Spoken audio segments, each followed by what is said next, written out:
In a speech Friday at the University of Illinois, Barack Obama declared we, as a country, were a cheerless wreck.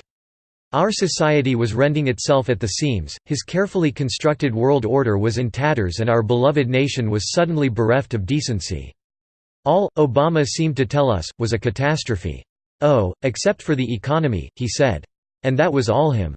And by the time I left office, household income was near its all-time high, and the uninsured rate hit an all-time low. Poverty rates were falling, Obama said, according to a transcript from Vox.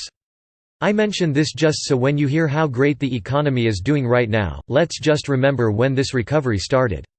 I'm glad it's continued, but when you hear about this economic miracle that's been going on, when the job numbers come out, monthly job numbers, and suddenly Republicans are saying it's a miracle, I have to kind of remind them, actually, those job numbers are the same as they were in 2015 and 2016 and, anyway. I digress, yes, you do. And, I would argue, you also dissemble.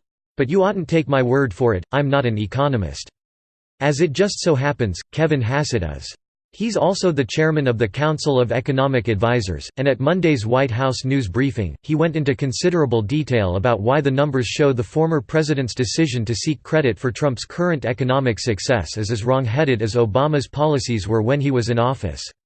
You know, one of the hypotheses that's been floating around about the economy lately is that the strong economy that we're seeing is just a continuation of recent trends.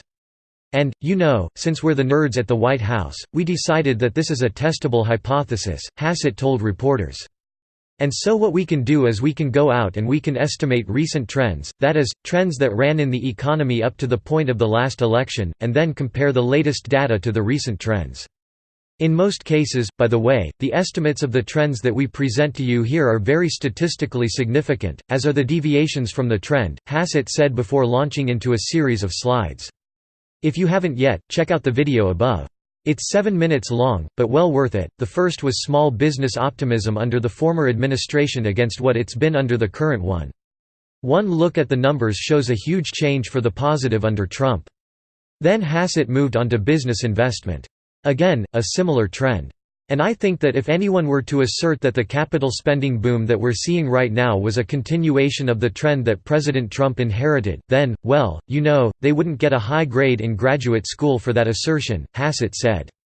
Hassett went on to another key indicator, durable goods orders, capital goods orders. It's a key part of the economy, and it's one of the factors that we look at most closely because it characterizes, basically, the good-paying jobs, the jobs that affect normal Americans, blue-collar Americans, he said.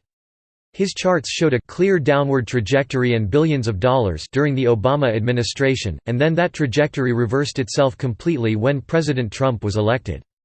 The trend held when you looked at capital spending, the new plant formation that gives blue-collar workers their jobs, again, a clear downward trend going on in the growth rate of that for President Obama turned into a clear inflection timed almost precisely, once again, at the election, Hassett said.